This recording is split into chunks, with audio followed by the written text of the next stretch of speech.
Hi hello வணக்கம். இன்றைக்கி நம்ம என்ன பார்க்க போகிறோம்னா ஷோல்டர் ஒர்க் அவுட்டில் ஒரு கிளாஸ் தான் பார்க்க போகிறோம். அது என்ன கிளாஸ்னா ரோப் ஃபோர்கேட் அப்படிங்கிற ஒரு கிளாஸ் தான் பார்க்க போகிறோம். அது ஃபஸ்ட்டு என்ன பண்ணணும்னா ரோப்பை வந்து இந்த மாதிரி பிடிச்சிட்டு நல்லா பேக்கில் ஸ்ட்ரைட்டாக போயிட்டு அந்த ரோப்பை வந்து நல்லா எல் ஷேப், அதாவது உங்கள் கை வந்து உங்கள் ஷோல்டருக்கு பின்னாடி உங்கள் நெத்திக்கு நேராக வர மாதிரி நீங்கள் இந்த ஒர்க் அவுட் வந்து பண்ணணும். நீங்கள் நல்லா முடிஞ்சளவு நல்லா புஷ் பண்ணி இழுத்து நீங்கள் பின்னாடி வந்து கொண்டு வந்து ஒன் டைம் நீங்கள் ஹோல்ட் பண்ணணும்.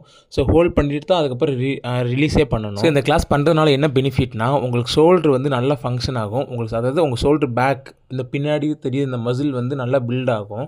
ஸோ இந்த இது பண்ணும்போது உங்கள் ரோப் வந்து உங்கள் நெத்திக்கு நேராக தான் இருக்கணும். ஸோ நெத்திக்கு கீழே நீங்கள் வரவே கூடாது. உங்கள் கை வந்து நல்லா ஸ்ட்ராங்காக கொஞ்சம் ஹைட்டில் நீங்கள் பிடிச்சிருந்த மாதிரி தான் இருக்கணும். ஸோ கொஞ்சம் கூட நீங்கள் கீழே இறக்கவே கூடாது, நெத்தியிலே தான் இருக்கணும். பிடிச்சிருந்தால் லைக் பண்ணுங்கள், ஷேர் பண்ணுங்கள், சப்ஸ்கிரைப் பண்ணுங்கள். தேங்க்யூ.